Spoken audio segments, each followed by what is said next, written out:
Si l'été n'est pas synonyme de vacances pour tout le monde, pour la plupart, un certain ralentissement de l'activité permet d'appréhender le temps autrement, de nous laisser guider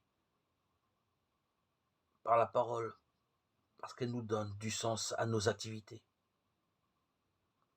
Sans air, pas de vie. Si nous avons la chance d'aérer nos poumons à la campagne, tant mieux, mais plus que nos poumons, notre âme mise à rude épreuve, souvent étouffée dans l'urgence du quotidien, a besoin de respirer le bon air de Dieu. Quand le souci du monde et la séduction de la richesse étouffent la parole, Matthieu 13, 22. Reprenons souffle dans cette période estivale, en Dieu, notre air naturel, pour nous consacrer à la lecture de la Bible. Il est facile de passer à côté de nos contemporains sans leur prêter la moindre attention.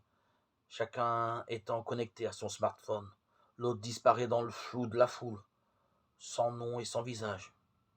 Prenons le temps de nous laisser happer par cet autre qui habite le même monde que nous et dont le regard a quelque chose à nous dire.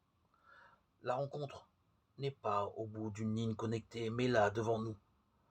Osons, pendant cette période estivale, prendre garde à l'autre. Bénis le Seigneur, ô mon âme, bénir n'est rien d'autre que dire du bien. En ces jours où nous sommes beaucoup plus détendus, exerçons-nous à dire du bien de nos collègues, de nos parents, de nos amis, de nos voisins. Regardons le monde qui nous entoure avec les yeux de Dieu et n'oublions aucun de ses bienfaits. Psaume 102, 2.